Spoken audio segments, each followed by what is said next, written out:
Olá, pessoal, tudo bem? Tudo jóia. Como é que passaram a semana? Estudando muito, né? Fazendo tarefas, tal. E ainda bem que a gente teve um feriadinho, né, que deu para descansar um pouco. Mas vamos lá, vamos voltar aqui para nossa aula, né? Hoje nós vamos estudar aqui o capítulo 5. Vou deixar essa parte de música aqui para quando a gente, final do capítulo 4, quando a gente voltar lá para a escola. E vamos ver aqui então, Inspirando Gerações, né? Viagens contemporâneas. Nós vamos focar agora aqui numa construção, numa das mais enigmáticas e interessantes construções de toda a história da arquitetura, que é a Igreja Sagrada Família do arquiteto espanhol Antoni Gaudí. Então, imagine que você está andando ali pela cidade de Barcelona, onde fica essa igreja, sentindo ali aquele ar gostoso vindo lá do mar Mediterrâneo, né? E de repente você vira uma esquina lá, você dá de cara assim com esse prédio, uma coisa assim impressionante que jamais você imaginava que fosse encontrar algo tão sui generis assim, né? Uma construção realmente que não tem assim nada se compara a essa construção. Então, e essa construção você vê que ela ainda está sendo feita, né? Ela começou a ser feita, a Sagrada Família, em 1882. E ela está prevista para ser concluída as obras em 2026, que é quando vai ser o centenário da morte do Gaudí, que o Gaudí morreu em 1926. Então, tem aquelas lonas em volta, telas, guindastes, gruas, né? E quando você olha ali para a Sagrada Família, é como se ela crescesse um pouquinho por dia. Como ela está em construção, é essa a sensação que a gente tem. Então, o Gaudí, desde pequeno, ele foi assim, ele era apaixonado pela natureza e sempre foi um homem muito religioso. Então, quando ele recebeu a incumbência de fazer o projeto dessa catedral aí, ele abraçou esse projeto, porque pelo fervor religioso que ele tinha e pelo desejo de fazer, colocar a sua expressão aí, né? Essa a expressão dele assim, os críticos de arte dizem que ele fez uma releitura do gótico medieval ali da Baixa Idade Média, que é o final da Idade Média, né, entre os séculos 11 e 15. Agora, o que que é o gótico, né? A gente nunca ouviu falar nessa palavra gótico. É o que nós vamos ver nesse capítulo aí. Então, vamos observar aqui, ó, tem duas imagens aqui da Sagrada Família, né? Depois eu coloquei também aqui na plataforma uma animação mostrando como que ela vai sendo erguida, a Sagrada Família. É muito interessante, ela tem três entradas, para vocês terem uma ideia. Eu não lembro agora exatamente o nome, a entrada da Paixão, entrada Natividade bom, assim, quem já foi até a Sagrada Família, realmente o pessoal volta assim muito impressionado, né, com a grandiosidade dela, porque ela é a cidade de Barcelona é toda assim, construções baixas, aí de repente essa catedral gigantesca, imponente, né? Aqui a gente vai ver que as catedrais, elas eram assim mesmo, esse prédio imponente, né? Perto daquelas construções ali meio que desorganizadas assim da cidade medieval. Então, aqui na outra página a gente tem também um vitral e uma escultura aqui, que nós vamos ver que são elementos lá da catedral gótica. Então, ele fez uma recriação mesmo, né? Uma releitura, né? Se apropriou lá todas aquele misticismo da catedral gótica lá para criar essa obra, a Sagrada Família. Então, olhando, observando, né, as imagens, a gente percebe duas paixões do Gaudí. Uma que era pelas linhas curvas e a outra por formas da natureza. Então, quando ele fez essa catedral, ele falava que era uma maneira da natureza se integrar ao céu, né? E é essa a impressão que você tem mesmo quando olha aquelas torres gigantescas. Bom, pessoal, aqui na página 113, ó, tem um exercício que eu queria que vocês fizessem, ó, que é de um músico estudioso contemporâneo, né? Então ele faz assim, Ele recria cantos gregorianos, né, que é aquele canto medieval lá que nós vimos, então tem uma sequência aqui que eu quero que vocês leiam, ó. É Frank Peterson o nome dele. Então, como que é o trabalho, né? Aí ele vai pedir para vocês compararem o que que tem na música dele que não tinha lá no canto gregoriano, ou então o que que tem semelhante nessa recriação da música que ele faz com o canto gregoriano que a gente já estudou. Então, vocês vão responder esses 4 exercícios aqui da página 113 e 114.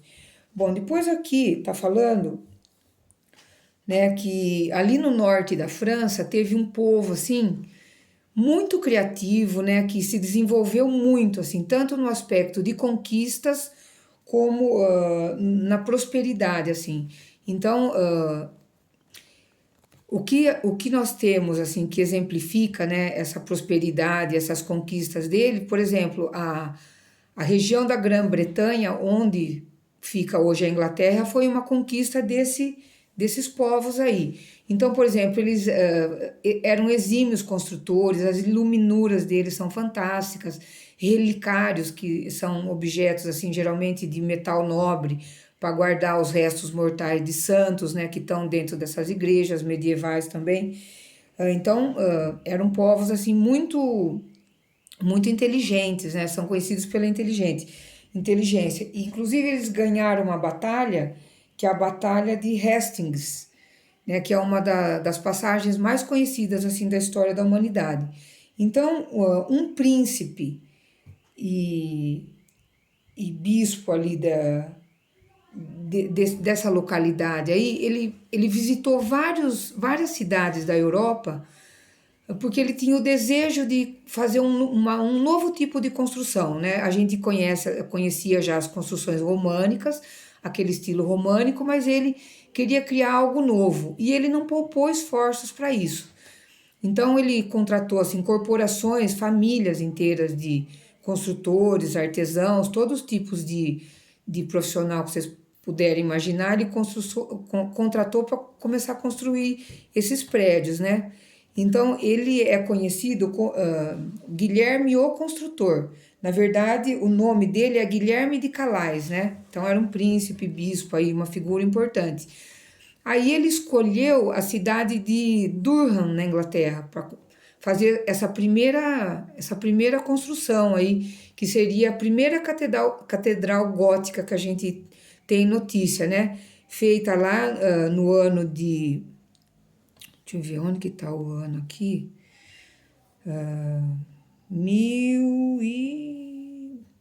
Bom, enfim, não acho agora aqui o ano. Eu sei, gente, que essa catedral, 1093. Ela tá em pé até hoje lá, quer dizer, é uma coisa assim muito bem feita, né? Inclusive, eles pesquisavam assim, tudo que vocês puderem imaginar de novas tecnologias. Passou aqui o pingente da cortina. Novas tecnologias, né? Quer dizer, não tinha nada naquela época, eles não tinham materiais. Então, como que eram feitas essas construções? Eram de pedra, né? Erguendo pedra. Então, eles não tinham bate-estaca para fazer alicerce, não tinham argamassa, não tinham nada, né? Dos materiais que a gente tem hoje. Então, eram assim, levavam muitos anos, né? Às vezes até a pessoa começava a fazer, ela não via o fim dessa catedral, né? A família passava gerações assim da família ali fazendo esses prédios. Então, eles usaram muita a tecnologia que tinha na época e eles precisaram de muita criatividade para construir. Porque como que era o prédio que eu tinha, né? A catedral românica, eu tinha o arco pleno e eu tinha aquela abóbada de berço, que é uma abóbada simples. Agora aqui, o que que eles vão fazer para sustentar aquela cúpula, né? Aquelas cúpulas de pedra. Imagina um telhado de pedra. Então a parede ela tinha que ser muito reforçada. Então eles criaram um tipo de abóbada que chama abóbada de aresta, que ela tem 4 vértices. É como, imaginem uma cúpula dividida em 4, né? Então o peso está dividido nesses quatro vértices que vai ter e que vai descer sustentado por colunas também, colunas grossas. Aqui na imagem da página 195, dá para a gente até perceber que a coluna é trabalhada tal. Mas, assim, isso é um detalhe só. O que a gente vai perceber é o quê? É que eles queriam construir prédios cada vez mais altos que abrigassem o número de pessoas. Como eu já falei para vocês, as pessoas nessa época assistiam os cultos em pé, né? E com essas novas tecnologias que eles usaram aí, abóbada de aresta, colunas altíssimas e essas cúpulas, eles conseguiram então criar assim um prédio assim nunca visto antes também na história da arquitetura, né? Essas construções altíssimas assim que parece que estavam atingindo o céu. Então, um arquiteto principal aqui de Durham, ele assim, ele usou muito da criatividade dele, como eu já falei, né?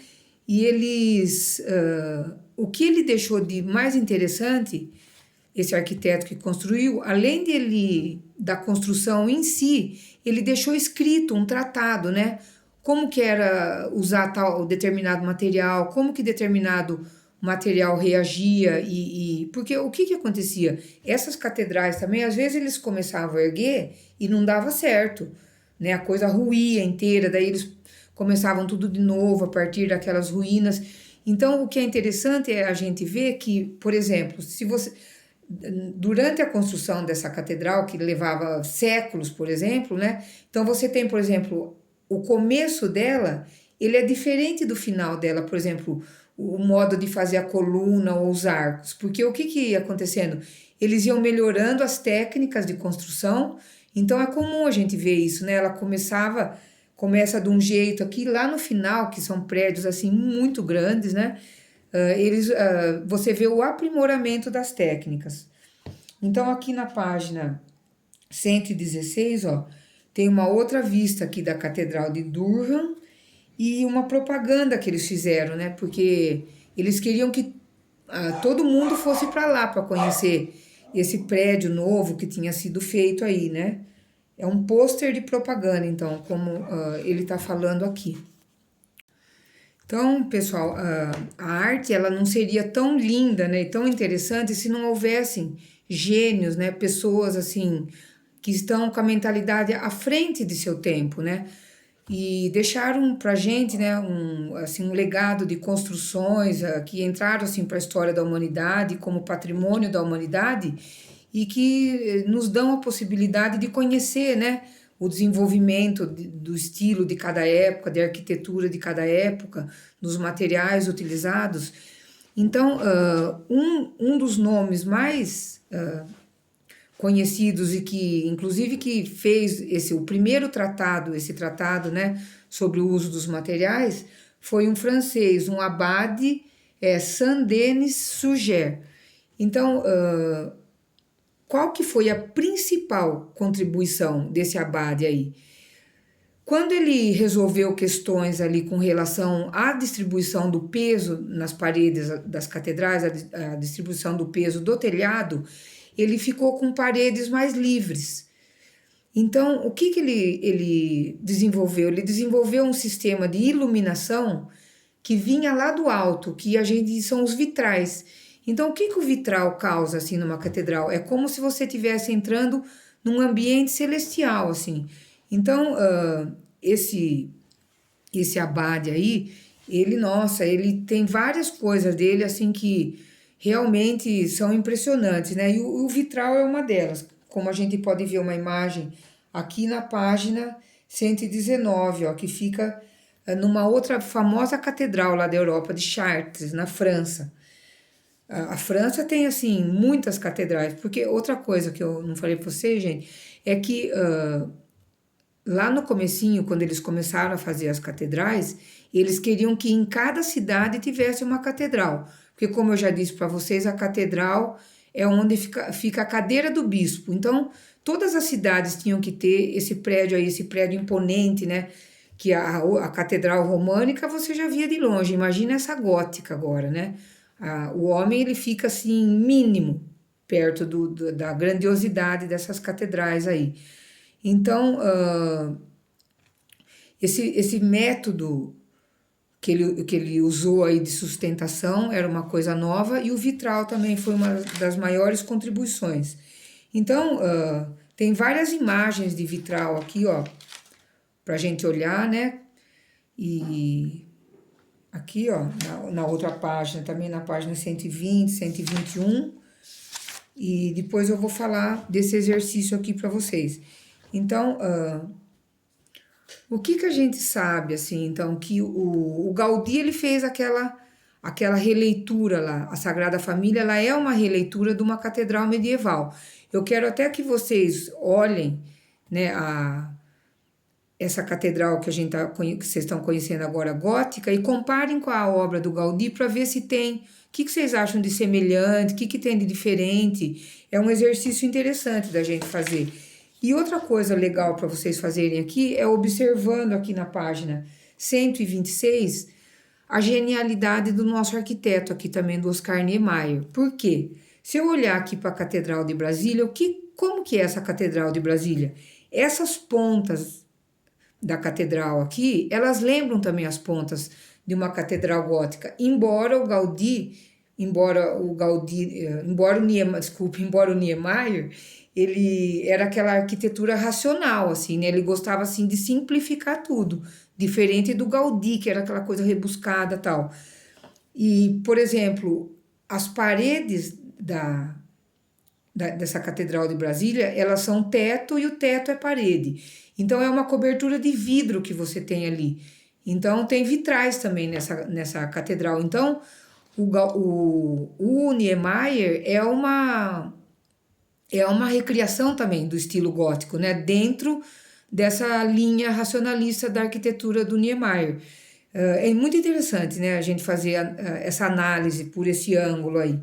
Porque o que eu tenho? Eu tenho lá dentro da Catedral de Brasília, eu tenho também, né, anjos pendurados assim, em balanço ali dentro da catedral. É uma construção muito bonita. Agora, ela não é tão alta como uma catedral gótica, ela é mais baixa. Mas eu achei interessante aqui ele fazer esse recorte aqui sobre a Catedral de Brasília. Depois, pessoal, aqui na página 127, tem 3 linguagens aqui. Tem uma parte falando da música, da dança e das formas arquitetônicas.